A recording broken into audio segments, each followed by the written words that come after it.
مستنگ میں خونی شاہراہ نے آج پھر 3 زندگیاں نگل لی۔ ایک ہی خاندان کے 3 نوجوان لقمہ اجل بن گئے۔ کوئٹہ کراچی خونی قومی شاہراہ پر مستنگ شہر کے قریب پشکرم جنگل کے مقام پر ٹریفک کا افسوسناک واقعہ پیش آیا۔ حادثے میں تیز رفتار مال بردار کوچ نے پک اپ گاڑی کو ٹکر مار کر کچل دیا، جس کے نتیجے میں پک اپ میں سوار 3 افراد موقع پر ہی جان بحق ہو گئے، جبکہ حادثے کے بعد کوچ پک اپ کو گھسیٹتے ہوئے الٹ کر گہری کھائی میں جا کر گر گیا۔ تاہم کوچ میں کوئی زخمی نہیں ہوا اور کوچ عملہ جائے حادثے سے فرار ہو گئے۔ حادثے کے بعد جان بحق افراد کی لاشیں فوری طور پر شہید نواب غوث بخش ثانی میموریل اسپتال منتقل کر دیا گیا۔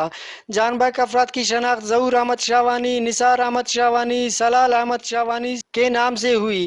تینوں افراد ایک ہی گھر کے ہیں، جن کا تعلق کڈکوچک علاقے سے بتایا جاتا ہے۔ پولیس ذرائع کے مطابق پک اپ کوئٹہ سے مستنگ اور کوچ کوئٹہ کی جانب جا رہا تھا کہ حادثہ پیش آیا۔